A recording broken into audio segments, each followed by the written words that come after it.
not about what they're talking about. But what happens, unfortunately, with that is people make the connection that you don't know your content, when in reality, what you don't know and what you're uncomfortable with is the language. And so you have to work on that. And that is that preparation ahead of time. Prepare, prepare, prepare.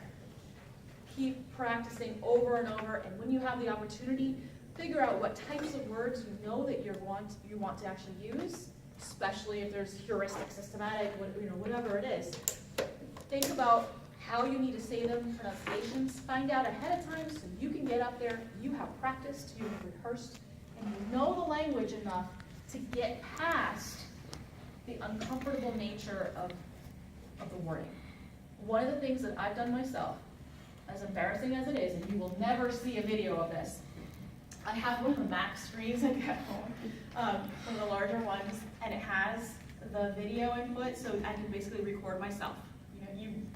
Whether it's on your cell phone, people have FaceTime, whatever it is, most people have some sort of recording device at this point. Do it. Stand up. Stand away from it so you can see your entire body, because it's very telling. You might have these little things that you do that you don't even realize. So if you're right up next to it, you're going to miss those. But maybe dress the part. Stand where you would stand. Show the expressions that you would potentially want to use. If there's something, a strategic pause, or something you want to place in there. If there's a transition from one subject to another, practice them, record them, so nobody else has to see.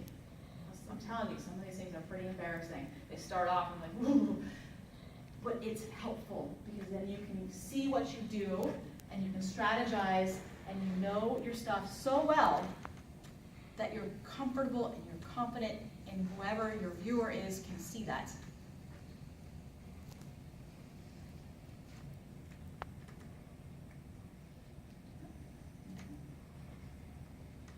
So use good sources. The second you're caught using a garbage source and people see it and know it, your credibility goes down the tube.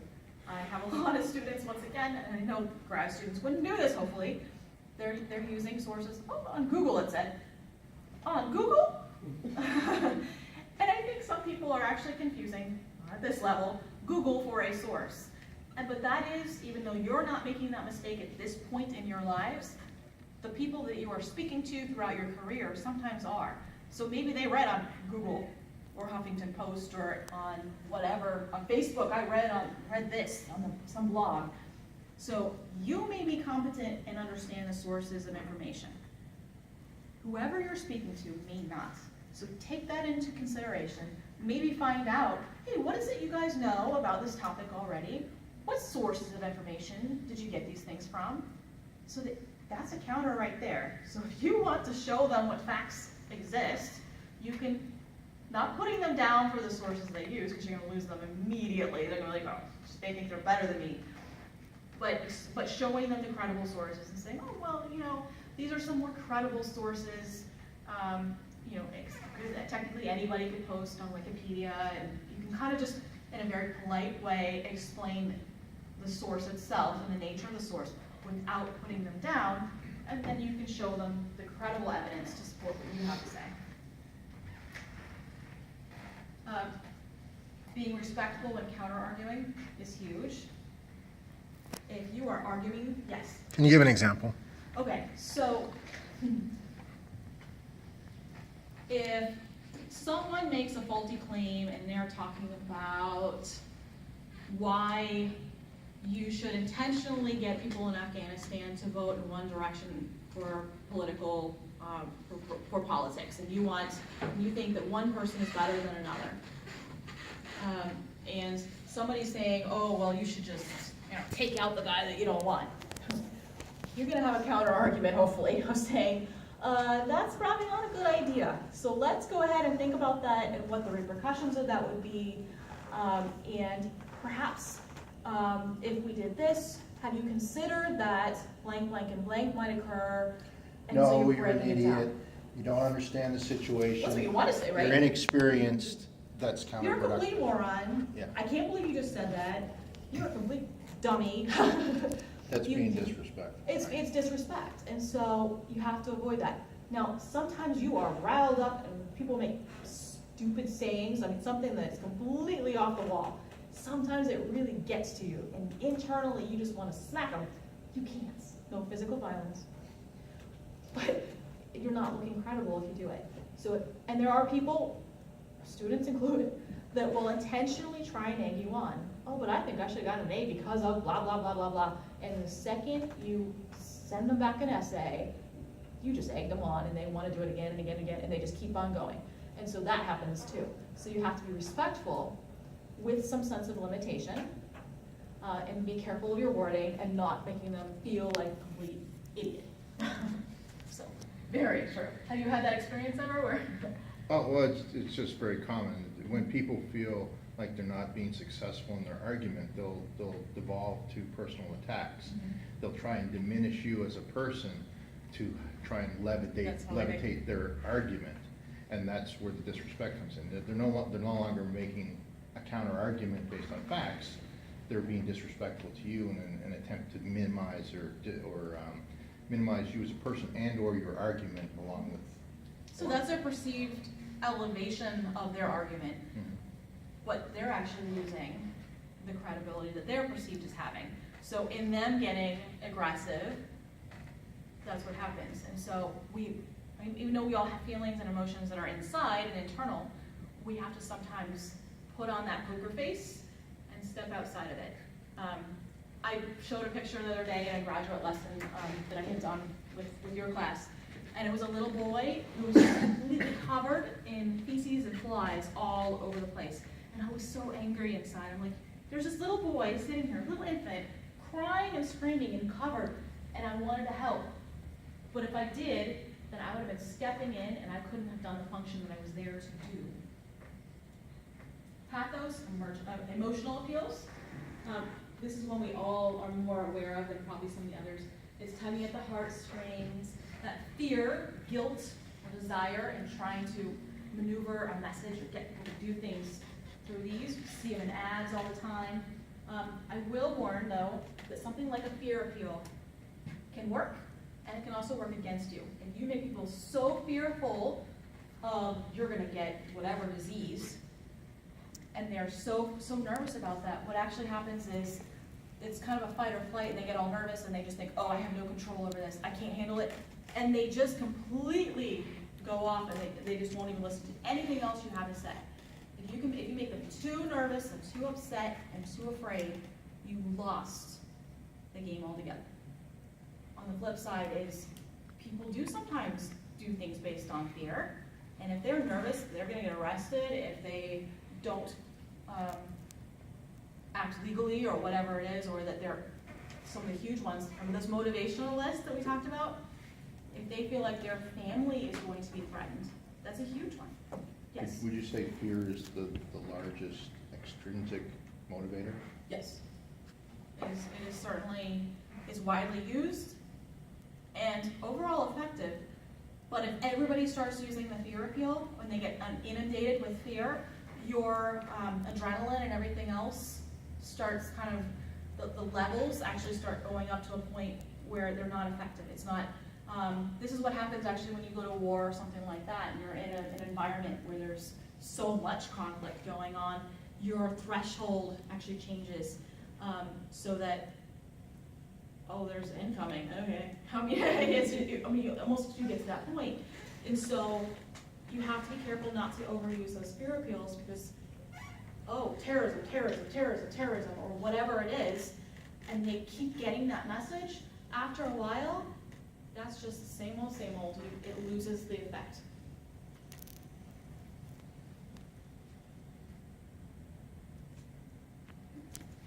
What's a Yes. good balance? Who's an example of who uses that very well in public speaking? The emotional appeals. It doesn't need to be fear. Just Emma Watson is one that comes to mind. Harry Potter. Now, she's not just the Harry Potter star. She actually speaks for women's rights and human rights, but she's incredibly talented as a speaker. And so I've heard some of the speeches that she's done recently, where she's appealing to people's emotions, to talk about things in order of like a family environment that, for example,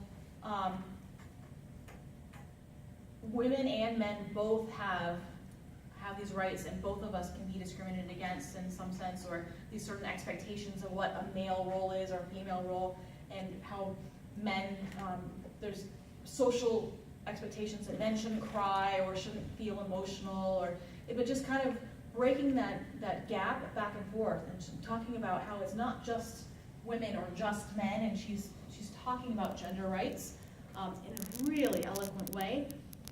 But yes, she's using some statistics and things like that, but more than anything, she's using an emotional appeal, and what she knows is a huge portion of the audience is of course male, and so she's emotionally pleading with them, not just as a female, hey, support us because we're female, but she's also trying to pull them into the dialogue and say, okay, this is how it emotionally appeals to you too, and it's not just your sister, it's your son too that deserves to have a loving, kind relationship and get those hugs or whatever it is. So I felt like she uses, and I'm not even doing it justice by far, but Emma Watson is one that just started recently, I think, that I've heard it was incredible.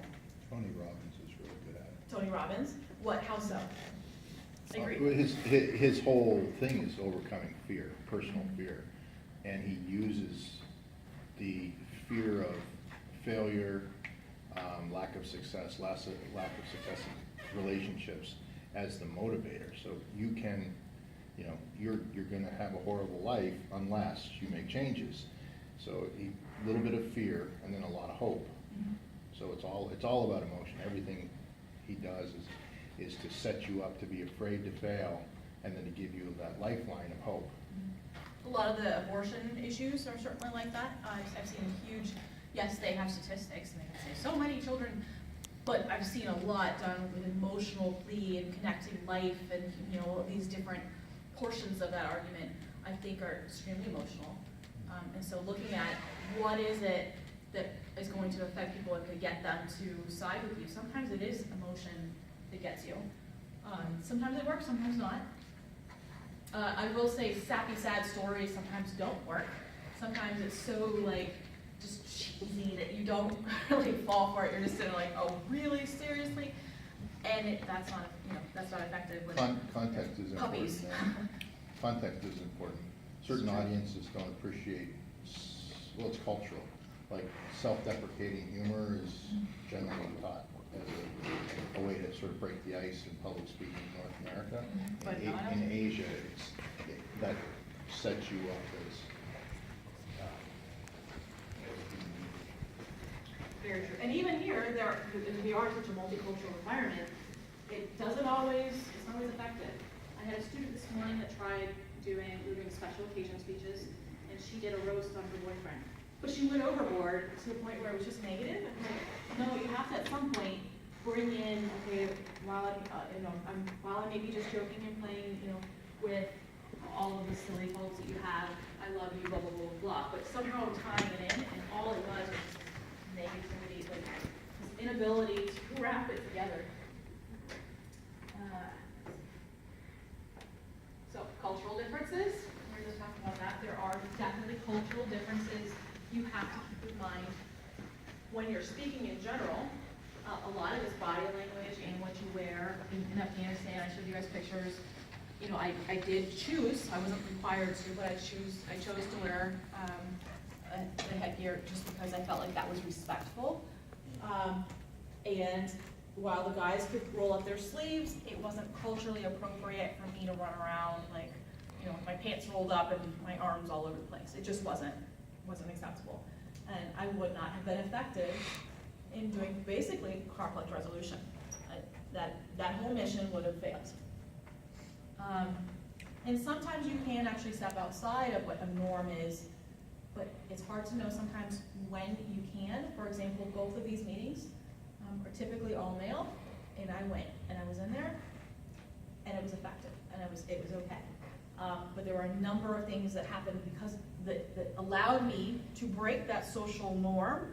I'm not saying that every person in there would have been happy about that, But what they all knew, because I was invited, is that I was working directly with the military. I was the one that was going back and reporting the information of what they needed in their local environment, things like that. So they knew that allowing me to partake in that conversation was gonna fulfill some of their motivations, and some of their desires and needs, meaning we were gonna get them to school, etc. Speaker traits, actually, where are we on time? Because I just wanna make sure that, Mm, 1 o'clock. Yeah, 10 more minutes and then like a Q&A. okay.